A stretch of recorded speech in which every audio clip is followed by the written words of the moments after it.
Gracias, coro. Gracias a todos los del Ministerio de Música. Estuvo muy lindo. Gracias por todo su duro trabajo para estos servicios.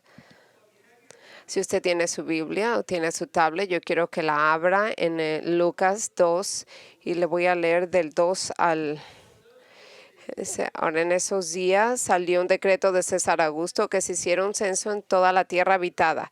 Este fue el primer censo que se tomó mientras Quirinios era el gobernador de Siria, y todos iban en camino a inscribirse en el censo y cada uno a su propia ciudad. José también subió a Galilea, de la ciudad de Nazaret a Judea, a la ciudad de David que se llamaba Belén, donde era la casa, porque él era de la casa y la familia de David, para registrarse junto con María, con quien estaba comprometido, y ella estaba encinta. Mientras estaban ahí se cumplieron los días para que ella diera luz. Hay más de 31,000 versículos en la Biblia. Sin embargo, el siguiente versículo del Evangelio de Lucas quizás es el más profundo de todos, porque nos dice que el Dios invisible se hizo hombre y nació en este mundo. Y así vamos a leer en el versículo 7 que dice: y dio luz a su primogénito, y ella lo envolvió en los paños y lo acostó en un pesebre, porque no había lugar para ellos en la posada. Ahora, a usted le puede sorprender saber que esta es la única mención del nacimiento real de Jesucristo en los 4 relatos inspirados de los evangelios del Nuevo Testamento. Aunque Mateo no nos habla de los eventos relacionados con el nacimiento de Cristo, nunca registra el nacimiento real de Jesús. Nos habla del ángel que se le apareció a José en su sueño y antes del nacimiento de Jesús, para explicar que el niño en el vientre de María fue concebido por el Espíritu Santo, y nos dice que José mantuvo a María virgen, lo que significaba que no tuvo relaciones físicas con ella hasta después de que ella dio luz a Jesús. Pero Mateo realmente no nos dice ninguno de los detalles del nacimiento de Cristo como lo vemos. Y lo mismo ocurre con los otros escritores de los evangelios, Marcos y Juan. Ninguno de ellos nos da ninguna información sobre el nacimiento de Cristo. Marcos comienza su historia del evangelio contándonos sobre el ministerio de Juan el Bautista y nos presenta a Jesús como un adulto en su bautismo. Y Juan abre su relato del evangelio llevándonos atrás en la eternidad pasada, diciéndonos que el verbo estaba en el principio y que el verbo era Dios y que el verbo se hizo carne humana, pero Juan no menciona para nada del nacimiento real de Cristo. Ahora, este evento está reservado para Lucas, porque él es el único escritor del Evangelio en el cual, inspirado por el Espíritu Santo, tiene la asignación de registrar el evento del nacimiento de Cristo, y sorprendentemente lo que escribe con asombrosa brevedad y sencillez, sin exagerar nada. Lucas simplemente nos dice que fue el decreto ordenado por César para que se hiciera un censo, lo cual llevó a José y a María a Belén, donde ella daría luz a Jesús. Luego registra el nacimiento real y finalmente nos cuenta sobre el anuncio del nacimiento por parte de un ángel, en el cual algunos pastores locales estaban cuidando a sus rebaños que estaban cerca y estuvieron ahí. Sin embargo, aunque la narración de Lucas es bastante breve y simplemente una presentación, yo quiero que sepa que hay verdades profundas que nos revelan el carácter de Dios, y vemos la naturaleza de nuestro Señor en los eventos que rodearon el nacimiento de Cristo, así como su nacimiento real. Y al hacerlo, Lucas nos dice mucho sobre nuestro Señor y cómo debería esto de animarnos, porque si bien el mundo no le importa nada el nacimiento de Cristo, excepto que celebran esto como una festividad de Navidad, las verdades que involucran la encarnación de Cristo deberían de dejarnos como creyentes con un gran temor a Dios. Y ahora, la forma en que Lucas presenta su material es que al darnos los detalles sobre el nacimiento de Cristo, revela 3 verdades específicas sobre el carácter de Dios. Esta mañana veremos las 2 primeras verdades, la primera siendo la soberanía de Dios. Y lo vamos a ver aquí en el nacimiento. Y empezamos a ver el versículo 1. En aquellos días salió un decreto de César Augusto para que se hiciera un censo en toda la tierra habitada. Ahora, con esta declaración, Lucas comienza a decirnos en lo que probablemente sea el pasaje de las Escrituras más conocido en todo el Nuevo Testamento acerca de cómo nació Jesús en el mundo. Y este es un pasaje con el que la mayoría de nosotros estamos muy familiarizados porque es la historia de Navidad y por lo tanto esto es como la Navidad que nos recuerda que todos los años de un modo o de otro y sin embargo es tan fácil de leer este pasaje y perder tantas verdades tan importantes.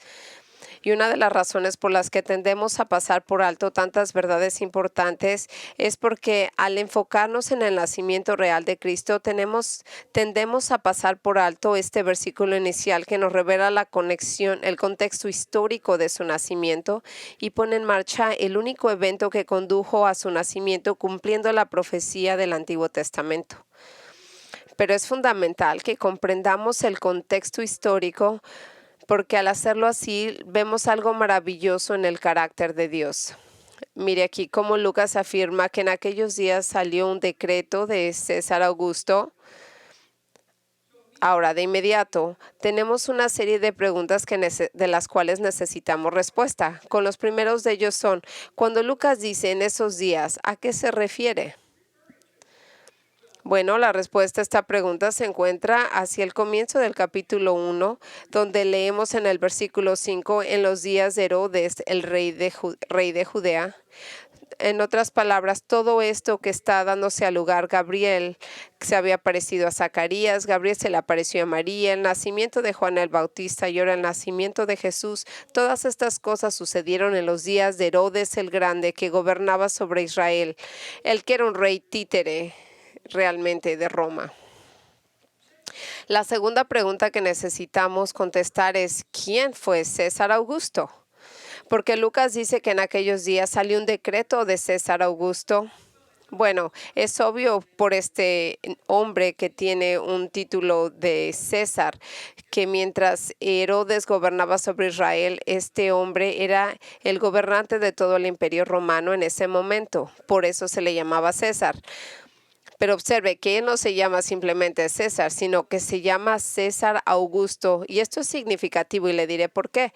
Verá, como le dije al comienzo de nuestro estudio del Evangelio de Lucas hace bastantes meses atrás, la audiencia y el objetivo de Lucas era principalmente a romanos gentiles y aunque no estaban muy familiarizados con las escrituras del Antiguo Testamento como lo estarían los judíos. Por lo cual Lucas no cita muchos versículos del Antiguo Testamento como lo haría Mateo. Es porque estos hombres estaban muy al tanto de los líderes del gobierno y ellos el nacimiento más trascendental de la historia de la humanidad lo hace afirmar que fue un decreto del gobernante supremo del Imperio Romano, César Augusto, que fue el que trajo el nacimiento verdadero del gobernante y salvador del mundo, Jesucristo. Y al hacerlo esto, los lectores romanos gentiles que escuchan a Lucas verían inmediatamente el contraste entre la exaltada cabeza de Roma y el humilde bebé de Belén. Verá, Augusto no era su apellido, sino era un título. ¿Y sabe qué significa Augusto? Majestuoso, el supremo, el venerado. Y la historia revela que fue este César quien fue el primero de muchos de ellos que traía esta etiqueta arrogante de Augusto.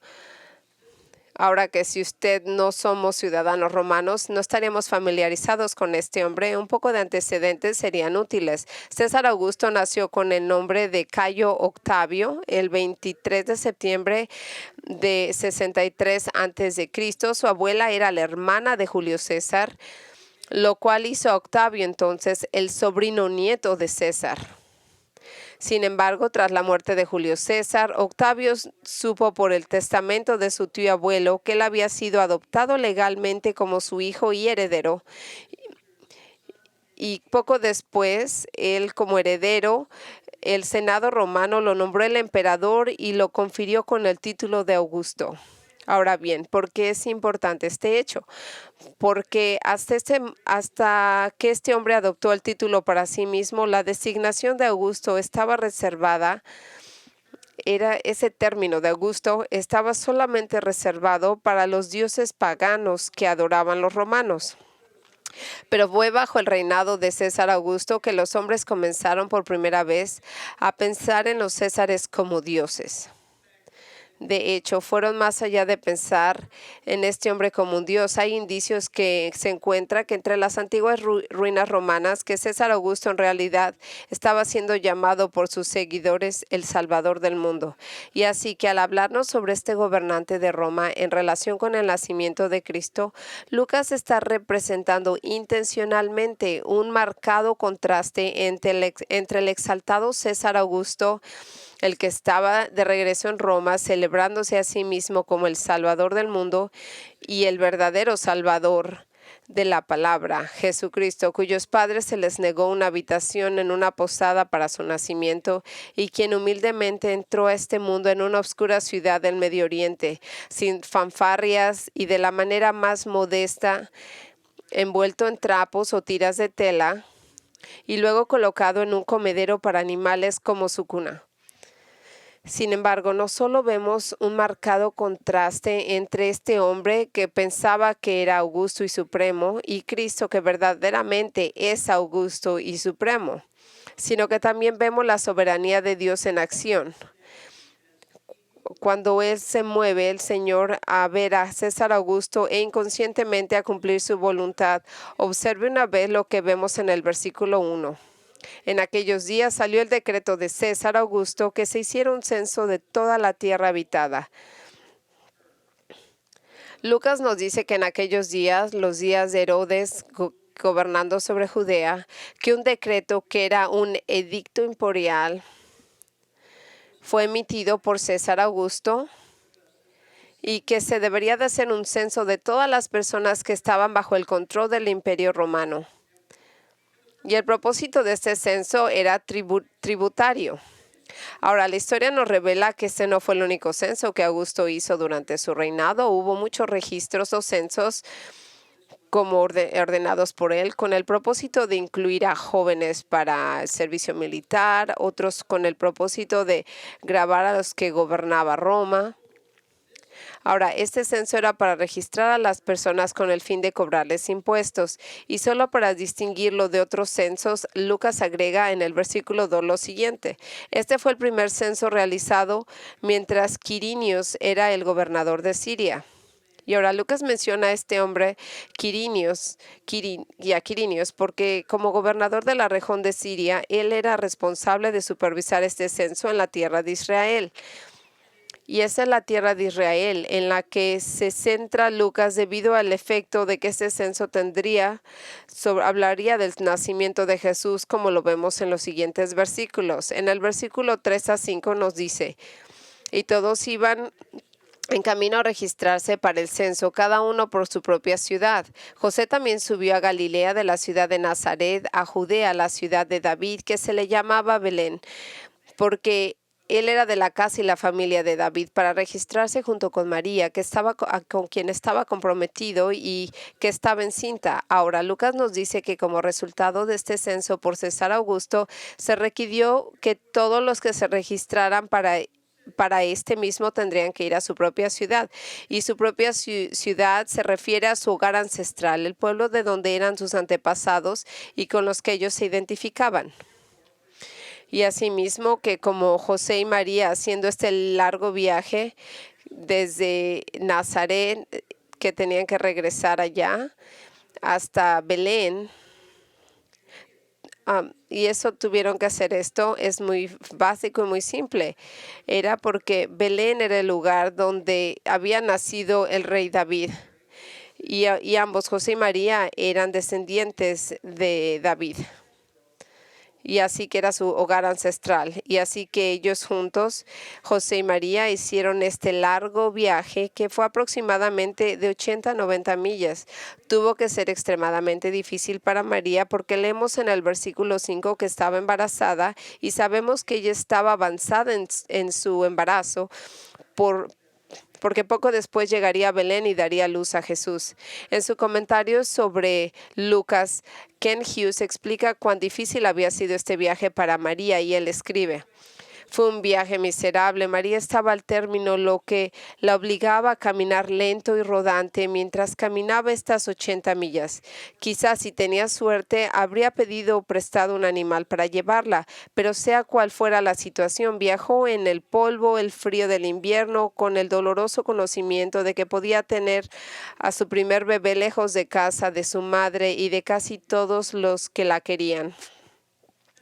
Ahora, algunos se han preguntado por qué María hizo este viaje tan difícil con José, porque de acuerdo a la ley romana, por lo general solamente se requería que el hombre de la casa se registrara para un censo. Y si este fuera el caso, entonces, ¿por qué José sometería a María a un viaje tan agotador? ¿Estaba siendo egoísta al traerla? No, al contrario. Estaba siendo muy amable y considerado con María porque sabía lo incómodo que era para ella en Nazaret, ya que sin duda alguna su embarazo fue un objeto de muchos chismes y calumnias, y además era mucho más difícil si José no estaría ahí para protegerla. Y José sabía que no quería perderse el nacimiento de Jesús, por lo que se llevó a María con él. Sin embargo, aunque todas estas razones por las que María viajó con José a Belén son ciertamente válidas, solo hay razones humanas. La verdad y la última razón por la cual María viajó con José a Belén es porque en la eternidad pasada Dios ordenó soberanamente que el Mesías naciera en Belén, en ese pueblito oscuro que se llamaba Belén, y por eso ella tenía que estar ahí para dar a luz. Eso es precisamente lo que se predijo el profeta Micah en 700 años antes del nacimiento de Jesús. En Miqueas 5:2 dice, pero a ti, Belén Éfrata, muy pequeña para ser entre los clanes de Judá, de ti saldrá uno para que yo sea gobernante de Israel. Sus salidas son desde hace mucho tiempo, desde los días de la eternidad. Ahora quiero que hagamos una pausa en este punto y consideremos cómo Dios ordenó soberanamente estos eventos para cumplir lo que su palabra dijo que sucedería. Y esto nos regresa al versículo 1, donde leemos que un gobernante pagano, un hombre que no creía en el Señor, con el nombre de César Augusto, él decidió hacer un censo. Y en este preciso momento, y al hacerlo así, él viene y hace la voluntad del Señor para que José y María estuvieran en el lugar donde precisamente 700 años atrás Jesús dijo que ellos deberían de estar. Esto es increíble. Verán, lo que esto nos revela es que Dios es soberano sobre los gobiernos humanos, sobre los gobernantes, y lo que significa es de que Él tiene control absoluto sobre ellos y los usa para que crean en Él o no, para lograr lo que Él quiere y ha ordenado. ¿Y cuán relevante es esta verdad en estos días? Cuando vemos los gobiernos y sus líderes en todo el mundo emitiendo mandatos exagerados e intentando controlar a sus ciudadanos de formas que nunca lo habíamos visto antes, no en un estado global de esta magnitud. Entonces, ¿dónde está Dios en todo esto? Bueno, las escrituras nos dejan muy claro que los gobernantes no pueden hacer nada fuera del plan soberano de Dios. Sin darse cuenta, Dios los usa para cumplir su voluntad. Escuche las declaraciones bíblicas que declaran que Dios gobierna sobre las naciones del mundo y sus líderes, en el sentido de que Él es el que levanta a sus líderes para gobernar y Él es el que Él es el que deshace los gobiernos cuando ha cumplido su propósito. Por ejemplo, usted puede escribir una de estas referencias. El segundo de Crónicas 20:6 dice: Oh Señor, Dios de nuestros padres, ¿no eres tú el Dios de los cielos? ¿No eres tú el gobernante de todos los reinos de las naciones? El poder y la fuerza están en tu mano para que nadie pueda oponerse a ti. Usted ve, nadie puede oponerse a ti. Él es el que soberanamente reina. Más específicamente en Daniel 4:17 y después del 28 al 32, en el contexto de qué poderoso. Babilonia era muy fuerte y el líder más grande el rey Nebuchadnezzar. Leemos lo siguiente. Esta sentencia es por el decreto de los vigilantes angélicos y la decisión es un mandato de los santos para que los vivientes puedan saber que el Altísimo gobierna el reino de la humanidad y lo otorga a quien Él quiere y pone sobre él, el que es más humilde de los hombres. Ok, esto es lo que dijo. Dios es el que pone reyes, gobernantes, primer ministros, senadores. Todos a ellos los pone en control. Y escuche el versículo 24 al 32. Todo esto le sucedió al rey Nabucodonosor. 2 meses después, caminaba en el techo de su palacio real de Babilonia y el rey reflexionó y dijo, ¿no es esta Babilonia la grande que yo mismo he edificado con residencia real, con el poder de mi poder, para la gloria de mi majestad? Y mientras la palabra estaba en la boca del rey, a una voz vino del cielo diciendo, Rey Nabucodonosor, a ti se te declara, la soberanía te ha sido quitada y serás expulsado de la humanidad y tu morada será con las bestias del campo, se te dará pasto para que comas como el ganado y pasarás 7 periodos de tiempo hasta que reconozcas que el Altísimo gobierna en el reino de la humanidad y Él concede a quien desea. Y eso fue lo que le pasó. Por algún tiempo le está diciendo, vas a perder tu sanidad, vas a creer que eres un animal. Y eso fue lo que pasó hasta que él reconoció que es Dios el Altísimo, no él. Dios es el Altísimo, el que es el que gobierna sobre la humanidad. También volvemos a ver en Isaías 40, 23 al 24. Me encanta esto. Él es quien reduce a la nada a los gobernantes, quien hace sin sentido a los jueces de la tierra. Apenas se han apartado, apenas se han sembrado, apenas se han echado raíces en la tierra de su ganado, pero Él simplemente sopla sobre ellos y se secan. Estaban aquí ahora, mañana se van. Fue a John Newton, el autor de ese gran himno que se llama Increíble Gracia, dijo lo siguiente: los reyes de la tierra continuamente perturban al mundo con sus planes de ambición. Esperan llevarlo todo delante de ellos y rara vez tienen un fin más alto a la vista que la satisfacción de sus propias pasiones. Pero en todo lo que hacen no son más que siervos de este gran Rey y Señor y cumplen sus propósitos. Tenían una cosa en mente, pero Él tenía otra. Y debido a que Dios es soberano sobre todos los líderes mundiales, Él controla todas las decisiones que se toman. Y nosotros vemos en Proverbios 16 al 33. La suerte se le echa en el regazo, pero sus decisiones son de Jehová. Lo que quiere decir es que en la antigüedad los lotes similares al lanzamiento de dados se usaban para tomar decisiones gubernamentales importantes, críticas para el funcionamiento de la nación. Sin embargo, Salomón nos dice aquí en Proverbios 16:33 que Dios estaba en control y que cada decisión tomada por este método. Y sí, ellos tiraban los dados, pero Dios determinaba el resultado. Pero su soberanía no estaba limitada al control sobre el hecho de echar suertes en la antigüedad. Hay momentos, tanto en el pasado como en la actualidad, en los que Dios simplemente pone un pensamiento en la mente de un gobernante y este gobernante ni siquiera es consciente de esto. Por ejemplo, leemos que el hijo de Salomón, Roboam, cuando él se convirtió en rey de Israel, tomó una decisión muy tonta que afectó negativamente a toda la historia de Israel.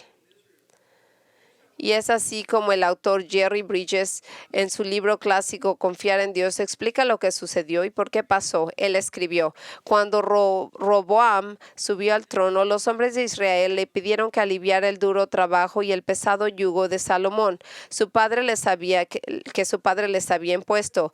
Roboam consultó primero a los ancianos que habían servido a su padre y le aconsejaron que le diera a la gente una respuesta favorable.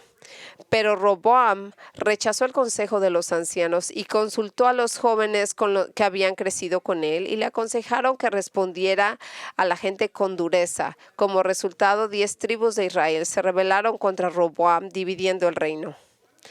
Ahora, ¿por qué este hombre haría una cosa tan tonta? Bueno, la Biblia nos dice por qué. Lo vemos en el primero de Reyes 12 al 15. Así que el rey no escuchó al pueblo porque fue un cambio de acontecimientos de parte del Señor para que confirmara su palabra, que el Señor habló por medio de Ahías Silonita a Jeroboam, el hijo de Nabat. Esta era una profecía que se había hecho previamente y sin darse cuenta, Dios guió la mente de este nuevo rey para lograr exactamente lo que él quería que lograra y lo que predijo que sucedería, sin que el rey se diera cuenta de que estaba haciendo la voluntad de Dios. Así esto significa que los gobernantes y los gobiernos son meros títeres, que Dios los obliga a tomar decisiones en contra de su voluntad. No, no en absoluto.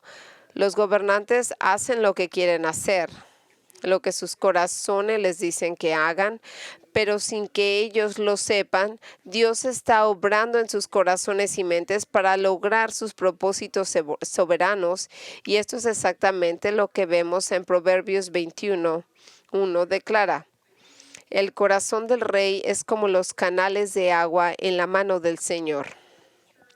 Lo gira donde quiere.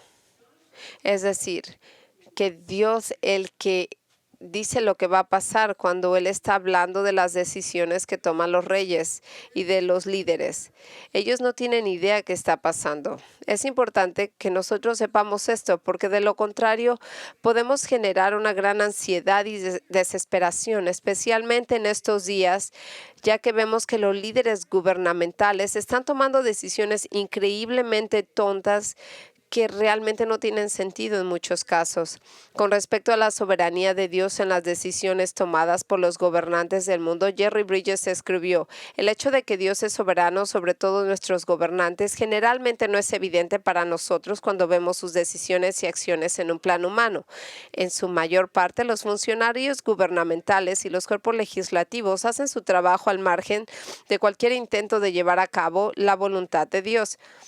Y esto fue lo que pasó cuando César Augusto decidió hacer un censo para grabar los impuestos de cada uno, sin pensar que su decreto sería el medio por el cual Dios llevaría a José y a María a Belén y se cumpliría la profecía de Miqueas, en el cual el Mesías nacería ahí. Y sin embargo, César Augusto fue el instrumento de Dios para cumplir su voluntad y traer al Hijo de Dios a este país, pensando que él estaba tomando una decisión en su propio interés, en la mejor decisión para su gobierno. No, realmente él estaba exactamente haciendo lo que Dios quería que hiciera. Y sorprendentemente, Dios no obligó a César a hacer su voluntad o obligarlo a hacer algo que no deseaba hacer. Dios puso en su mente que este hombre realizara un censo en el momento preciso y que esto es exactamente lo que el propio César quería hacer en ese momento. Entonces, ¿y cómo todo esto funciona? Realmente nadie lo entiende, pero cuando estamos hablando de la soberanía del Señor y la responsabilidad humana, no estamos al 100% claros, pero lo que yo sí le quiero decir es que usted no quiere diluir estas doctrinas. El hombre es totalmente responsable y el Señor es totalmente soberano. Yo lo he dicho hace mucho tiempo. Alguien le dijo a Charles Spurgeon la pregunta: ¿cómo tú puedes reconciliar la responsabilidad humana y la soberanía del Señor? Y dijo: no, tú no la puedes reconciliar. Tú nunca reconcilias, amigos. Así que nosotros confiamos que el Señor es totalmente soberano y nosotros tenemos responsabilidad. Y ahora, ¿cómo es que toda esta versal se acerca y aplica controlando las actividades de este César? Que el Señor es totalmente soberano sobre los reinos que gobiernan ahora. Es algo bastante simple. Nosotros aplicamos estas verdades para llegar a la actitud de que confiamos en el Señor. Nosotros descansamos en Él, por sabiendo que hasta estas decisiones de los gobiernos y los eventos que pasan fuera del control, nosotros podemos confiar en el Señor. Nosotros sabemos que aunque todos estos eventos siempre están bajo su control y van a lograr su voluntad. Nuevamente me refiero a las sabias palabras de Jerry Bridges, quien dijo: Dios es soberano sobre todas las naciones. Él es soberano sobre los funcionarios de nuestro propio gobierno en todas sus acciones, ya que nos afectan directa o indirectamente. Él es soberano sobre los funcionarios de los gobiernos en las tierras donde nuestros hermanos y hermanas en Cristo sufren por su fe en Él. Él es soberano sobre las naciones donde hacen todo lo posible para erradicar el verdadero cristianismo, y en todas estas áreas podemos y debemos confiar en Dios. Pero escuche atentamente: confiar en Dios, que Él es soberano sobre todos los líderes mundiales y sus gobiernos, no significa que no hagamos nada más que simplemente aceptar las malas decisiones antibíblicas tomadas por gobernantes. Creer en la soberanía de Dios no es fatalismo que conduce a la pasividad. No solo debemos resistir el mal obedeciendo la palabra de Dios ante los impios, los dictados y las leyes que violan las verdades bíblicas, sino que lo más importante es que somos responsables y estamos animados a orar a Dios, incluso si confiamos en Él de que se cumplirá su voluntad soberana. No, esta no es mi opinión. Esto es lo que enseñan las Escrituras. Y vemos esto claramente enseñado en el ejemplo de Hechos 4, cuando Pedro y Juan fueron arrestados por el Sanedrín por predicar a Jesús. Y luego, aunque él sí tenía autoridad romana sobre ellos, pero el Sanedrín les dijo que no hablaran y que no siguieran expresando nada de Jesucristo. Y ellos lo que hicieron, dijeron no, se resistieron al mandato maligno, diciendo en el versículo 19 y 20, si es justo ante los ojos de Dios escucharte a ti antes que a Dios, tú eres el juez, porque no podemos dejar de hablar de lo que hemos visto y oído. O sea, diciéndole, no te vamos a obedecer a Dios. Pero no solo resistieron este mandato maligno de esos gobernantes judíos, decidieron obedecer a Dios, sino que tomaron esta situación amenazante como un estímulo para buscar a Dios en oración. Observe lo que leemos unos versículos más adelante. Después de que Pedro y Juan fueron liberados de la prisión e informaron lo que les sucedió a sus hermanos en la fe. Cuando fueron liberados, fueron a sus propios compañeros y les informaron de todo lo que les habían dicho los principales sacerdotes y ancianos. Y cuando oyeron esto, alzaron una voz a Dios unánime y dijeron: Oh Señor, tú eres quien hizo el cielo, la tierra y el mar y todo lo que hay en ellas, quien por el Espíritu Santo, por boca de nuestro padre David, tu siervo, dijo: ¿Por qué se enfadaron los gentiles y los pueblos diseñaron cosas completas? Los reyes de la tierra se apoyaron y los principales se reunieron contra el Señor y contra Cristo, porque es verdad que esta ciudad se juntaron contra tu santo siervo Jesús, a quien tú ungiste, Herodes y Poncio Pilato, junto con los gentiles y los pueblos de Israel, para hacer todo lo que tu mano y tu propósito predestinaron que ocurriera.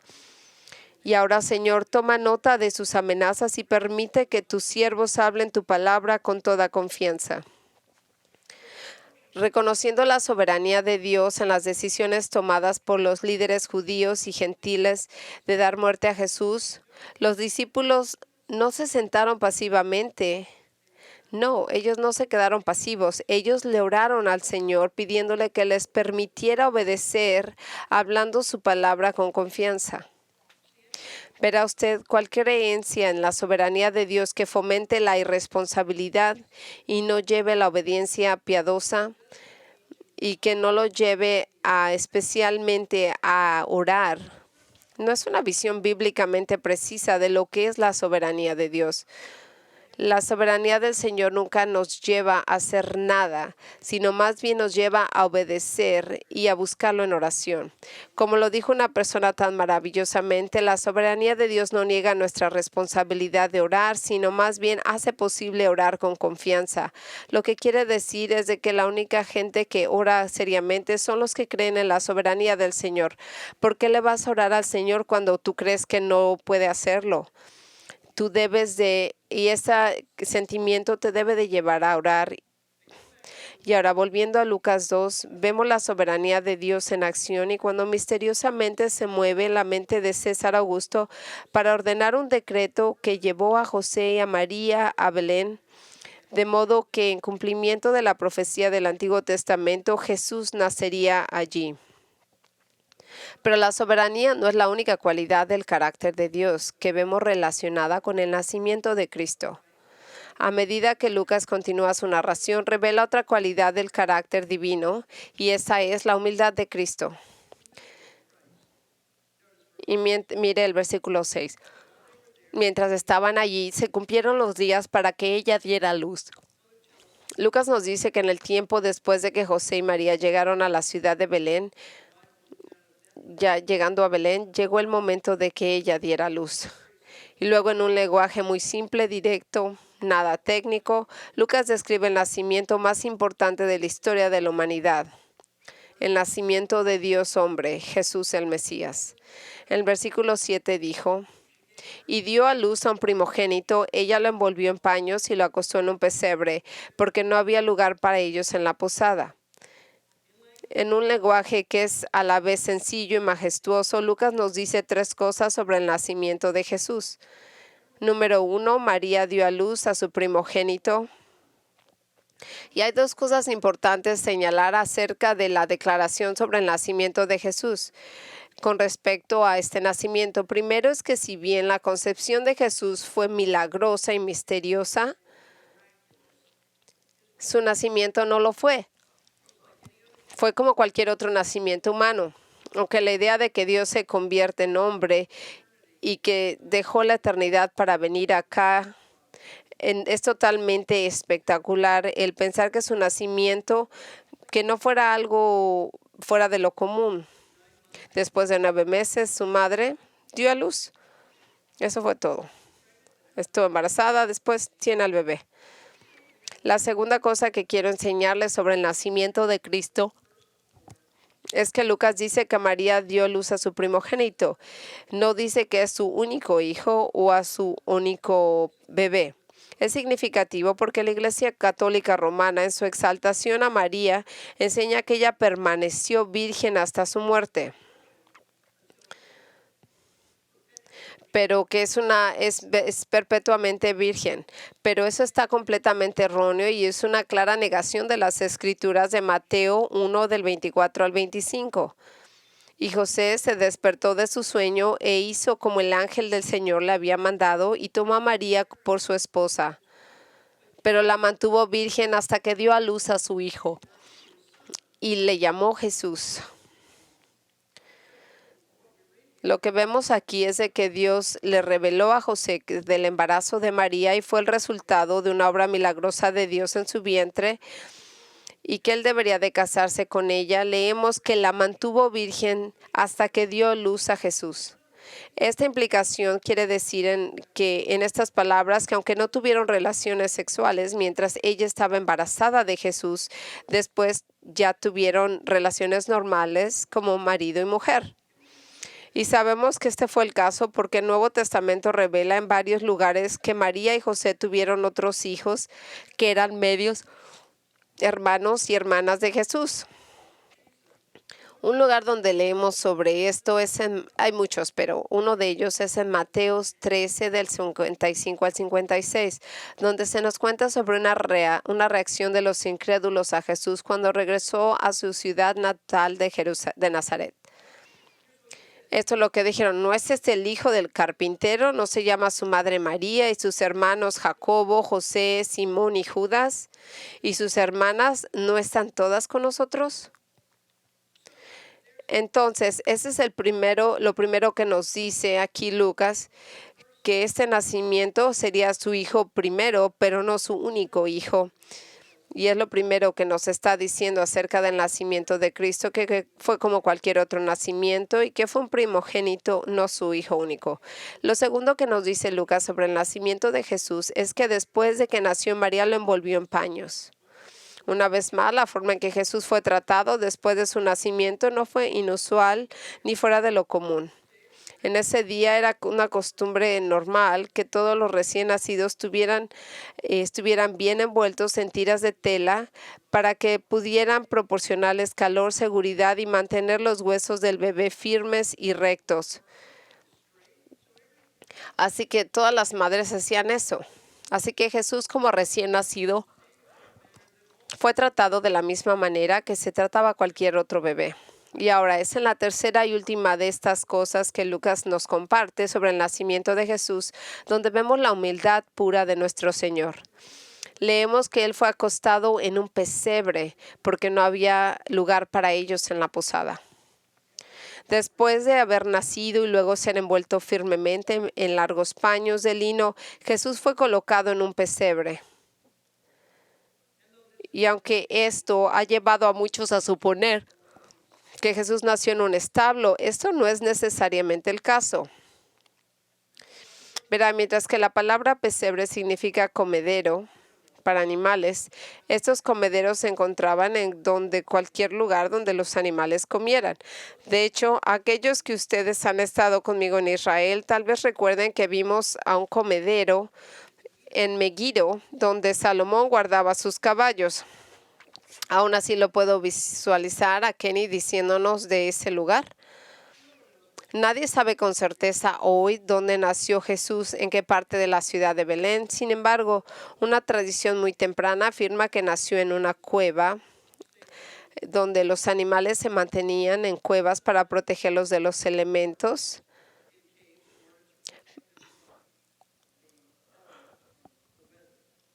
Pero independientemente de dónde nació Jesús, sabemos con certeza nosotros que justo después de su nacimiento lo colocaron en un comedero que se usaba para alimentar a los animales.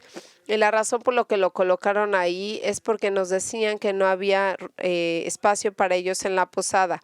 ¿Y por qué no había espacio en la posada? Lucas nos dice que la razón más probable es que con tantos judíos como José y María viniendo a Belén para el censo y con el censo realizado por oficiales y soldados romanos, había muchas personas adicionales en la ciudad, por lo que la posada o lugar de alojamiento estaba naturalmente abarrotado.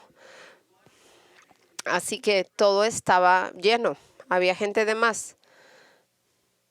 No hay ningún indicio de que el posadero fuera un hombre desalmado que rechazó a una joven pareja a punto de dar a luz.